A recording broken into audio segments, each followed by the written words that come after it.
No one knows what causes eye cancer, but they do know that older people with light skin are most at risk. Richard can't feel the radiated plate in his eye, and in 5 days' time it will be removed. According to the specialists, he has a 99% chance of not only killing the tumour, but also keeping his vision. Quicker than I thought. Yeah, it moved on. And actually, And still on the subject of eyesight, virtually everyone in the Eurozone has experienced some anxiety about the recent change to the new currency. For the blind, getting to grips with the new notes and coins is a double hurdle. Several weeks before the currency change was to take effect, groups for the blind and partially sighted stepped up their information and training campaigns to try to reach the 6 million visually impaired people thought to live in the Eurozone. The ease with which the blind will adapt to the new cash depends on many factors: the extent of their sight loss, their age, the sensitivity of their fingertips, and the habits learnt from handling local notes and coins. At this training session, organised by the AVH Charity for the Blind, people were introduced to the new cash using one-sided dummy euro notes and coins provided by the European Central Bank. The coins are divided into 3 groups of similar design, with markings along the circumference edge, such as grooves, alternate smooth and serrated milling. Stars and letters also help with recognition using a process of elimination. The European Central Bank and various national blind organisations have also designed euro testers, plastic euro aids with braille. To identify notes, the euro tester must be bent in half. The note is then inserted and the section of note now sandwiched between plastic is bent back over. The height to which it comes against the plastic corresponds to its worth in braille.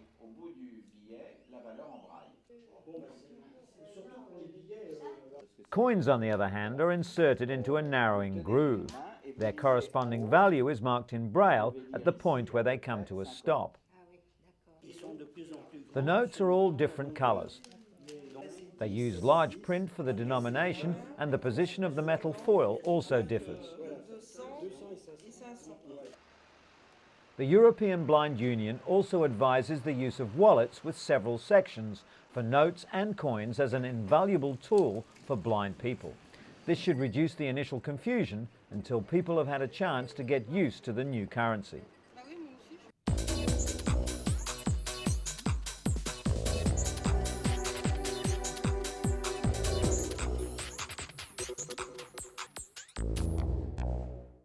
I did not have sexual relations with that woman.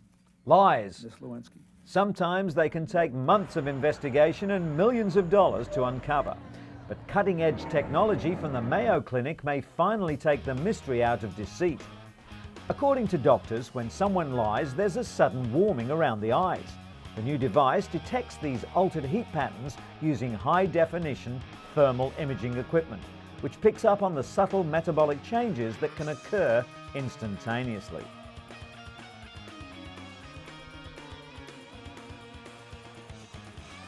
Clinical trials using a mock crime scenario correctly detected lying 83% of the time. The next step is to develop even smaller cameras and determine if they are as accurate.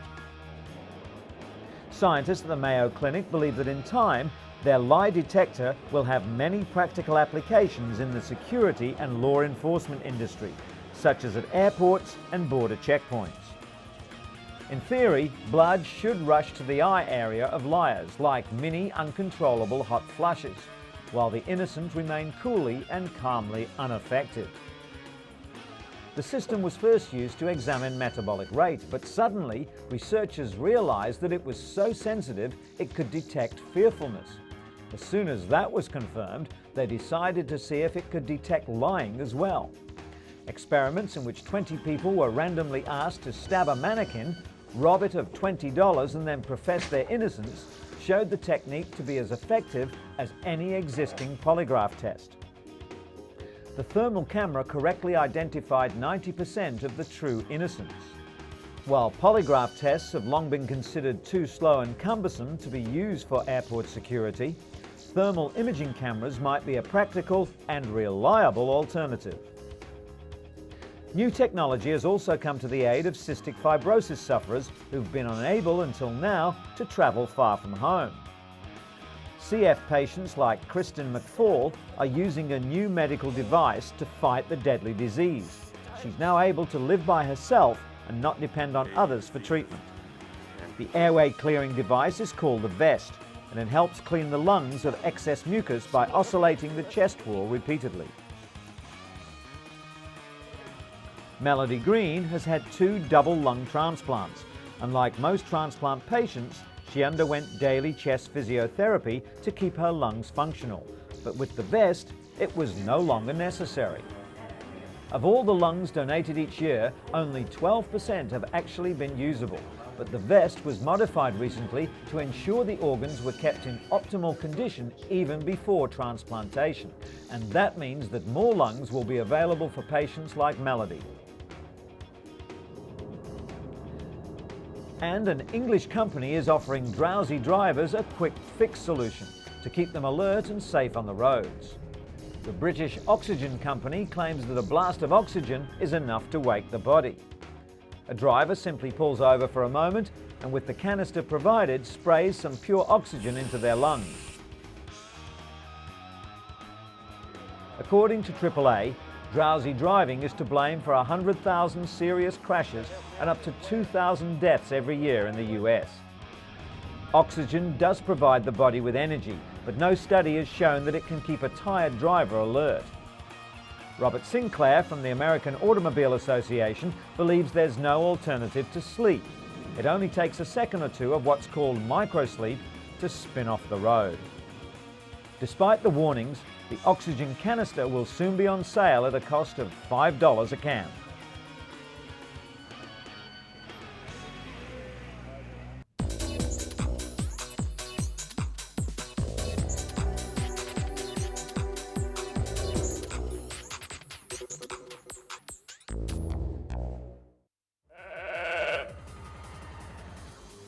Five and a half years after becoming the world's first cloned sheep, researchers report that Dolly has developed arthritis, raising fears that the cloning process may have given her a genetic defect.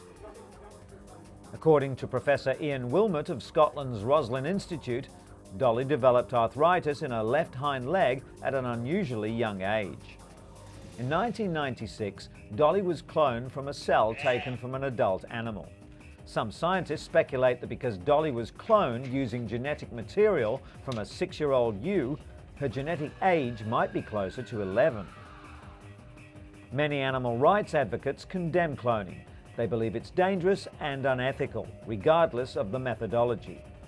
Since Dolly's debut, researchers around the world have cloned several other animals, including cows, and within 2 years hope to produce the world's first allergen-free cats. PPL, the company responsible for creating Dolly, has enjoyed continued success as well. Their cloned piglets represent a major step towards producing animal organs and cells for use in human transplants. The so-called knockout pigs have their alpha-1,3-galactosyl transferase gene inactivated. The gene normally leads the human immune system to reject pig organs within minutes. This vital step should enable animal organs and cells to be transplanted into humans without being rejected by the recipients. Cloning of the animals took place in the lab, following which the fertilized eggs were put back inside the mother pig, who gave birth to 5 healthy piglets. According to the Scottish-based firm, pigs are the preferred species for xenotransplantation, the transfer of cells or organs from one species to another on both scientific and ethical grounds. The world's first knockout pigs have been confirmed through DNA tests to have one of their 2 copies of the gene inactivated.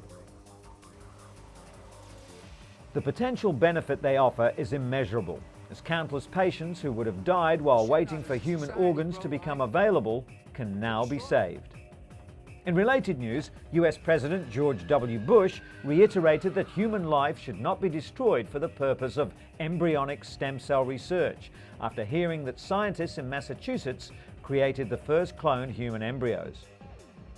The groundbreaking experiment proves that a single cell taken from a human adult can be coaxed into a healthy young embryo. However, the medical advance raises ethical concerns because it requires the creation of human embryos solely for the purpose of destroying them. Researchers at Advanced Cell Technology also cloned several healthy cows, using the same cloning process to create the 6-celled embryos. The scientists say their intention is not to create cloned human beings, but to develop immune-compatible cells to treat degenerative diseases. Although in August President Bush announced he would allow limited funding for several already existing stem cell lines, some members of Congress warned they will work to prevent further research studies in the US altogether.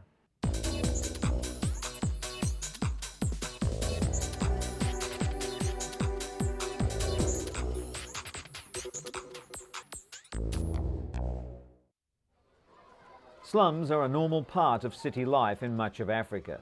In Kenya's capital, Nairobi, some 3 million people, nearly 60% of the city, live in the slums. The biggest slum, Kibera, is one of the largest in sub-Saharan Africa, with an estimated population of 700,000.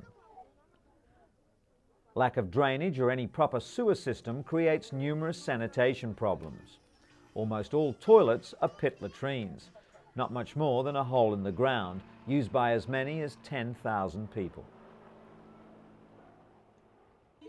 While the women do their best to keep the outhouses clean, the waste ends up in the gaping sewers, leaving disease to stalk the local population. Filthy sewer water is then pumped directly into nearby streams, spreading disease to other communities along the river.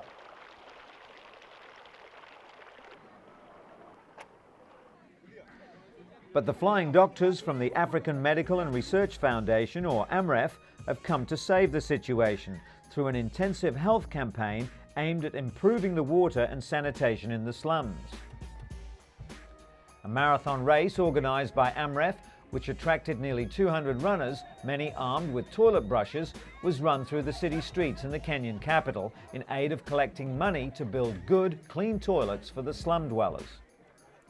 $100,000 was the target that the organisers were aiming for in order to build over 300 toilets.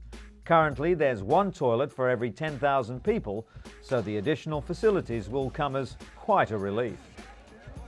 And although he didn't enter the unusual race, Kenyan marathon runner Paul Tergat and his family were on hand to support this worthy cause. One practice that AMREF hopes to stamp out is an unpleasant phenomenon known as the flying toilets. With so few loos available in these parts, locals have been known to tie up their waste in plastic bags and then hurl the bags as far away as they can. The plastic projectiles invariably end up in rivers or in neighbouring compounds and are a serious health risk. Being hit by a flying toilet isn't much fun either.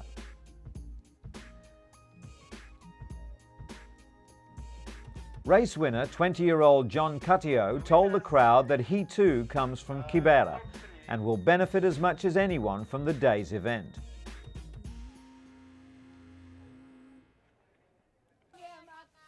As the campaign to eradicate flying toilets in the slums continues, it's hoped that the slum dwellers will soon be able to do away with the practice completely and enjoy better health and sanitation for themselves and their families. And while we're on the subject, some 200 delegates from Asia, Europe and North America took their seats recently at the World Toilet Summit in Singapore. It's something people use every day, but organisers hope to bring the taboo topic out of the water closet by swapping ideas on design, public education and sanitation. Wash your hands and always flush was the message from a mime troupe that kicked off the event with a graphic but silent demonstration of the good, the bad and the ugly in the bathroom.